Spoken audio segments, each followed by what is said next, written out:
Hello ladies and gentlemen, Johnny John here once again with another Gran Turismo Sport video, and today I present to you a drift build setup for the Lamborghini Diablo GT. This makes my fourth non-JDM drift build setup video for Gran Turismo Sport. If you're interested, you can find links to those drift build setups in the description box below. Shameless plug. This drift build setup is tried and tested in the field across many different circuits for the best optimal performance. First we'll go over the tune, then we'll head over to Tsukuba to go over the drift settings we have to set up for your controller, and then we'll have a live demonstration there, and then we'll have another demonstration on a surprise circuit. And after that we'll go over my final thoughts on the Diablo GT as a drift car. Once again, timestamps and links to last week's drift build setup video and my drift build playlist will be in the description box below. Alright. Now let's head over to the tune. Here we are for the tune. Now let's begin with the power ratio. Luckily this time you won't have to upgrade at all. Just keep it at 109%, which is the max for level 1. Upgrade your weight reduction level to 5 and set the weight reduction to 87%. Track control 0 for... Ooh, my cursor's going everywhere. Specifically for Tsukuba, you want to use comfort mediums on both the front and rear. Brake balance is 0. Set your ride height to 2.56 on both the front and rear, or just as low as possible. Set your natural frequency to 2.15 on the front, 2.30 on the rear. Anti-roll bars are 4 in the front, 4 in the rear. Keep your compression and rebound stock, or if you want the numbers, 55 on the front and rear. For compression and rebound is 85 front and rear. Set your negative camber angle 1.5 on the front, 2.0 on the rear. So your toe angle out 0.5 in the front and in 0.35 in the rear. Make sure you're using a fully customizable LSD or a fully customizable mechanical limited slip differential for those of you who want to know what LSD is, not the drug. Set initial torque to 5. Set acceleration sensitivity to 15. Set braking sensitivity to 50. And finally, make sure you are using a fully customizable transmission and a top speed of 200 kilometers per hour or 124 miles per hour. Now with the tune done, we can head over to Tsukuba Circuit and go over some settings to make your controller drift ready and for a demonstration. Alright, let's go. Alright, here we are on Tsukuba Circuit.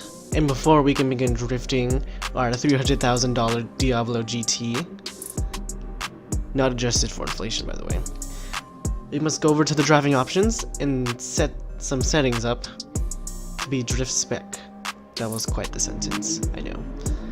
Alright, let's go over here, driving options. Alright, first make sure you are using a transmission that is of the manual nature, or a manual transmission. Traction control is off, even though we had that in the tune, just make sure it's off again. Make sure auto drive is off, driving line assist is off, brake indicator is off, ASM is off, counter steering assist is off. If you use this, you're not truly drifting. You basically are cheater drifting. And ABS is up to you. I use default because my braking sometimes suck, and sometimes I just want to not worry about my braking. So it's up to you. Right now I'm using default. Now for the advanced settings, make sure your controller sensitivity is 7. Controller steering sensitivity, my bad. And your force feedback max torque is 10. Note that the following demonstrations are depicting what is possible with this drift build, and your results may not immediately match my results. Remember that practice does make perfect, or close enough, and it may take some time. Now that you have your settings drift spec, we can now bring our super expensive car to the tarmac. You're listening to This is a Juki production.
Alright, for this next demonstration, I'll be going to Willow Springs Horse Thief Mile 2. And just note that for the tires I switched them out for comfort hards. Just a forewarning.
And that wraps up the demos. As you saw on Tsukuba Circuit and Willow Springs Horse Thief Mile 2, the Diablo GT actually drifts quite well.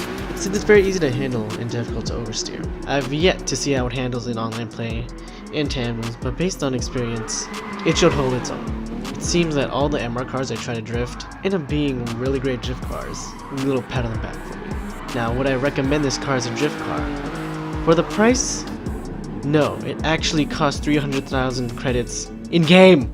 If there was inflation, it would have costed around 412,000 based on my last calculations. However, if you get the money, I would definitely recommend this as it is the best driftable Lamborghini bang for buck. Unless you want to drop 1.8 mil on a Lamborghini Countach, or Countach, whatever you call it, or attempt drifting a GT3 Huracan. And with that said, thank you for watching. I hope you enjoyed the video. Leave a like if you liked it, leave a dislike if you disliked it. And if you don't, or if you're neutral, just leave a like because it helps me out and that's what you want to do, right? Leave a comment what you thought of the video. If you tried it, did it work out for you? Any suggestions? Any cars you want to be drifted for me to try drifting? Nothing too crazy like a go-kart or Civic, because I've tried it, it's really hard. And subscribe to keep up with my GT Sport content, my GT Sport content, and my other content. Once again, thank you for watching, and I hope you have a lovely day and night.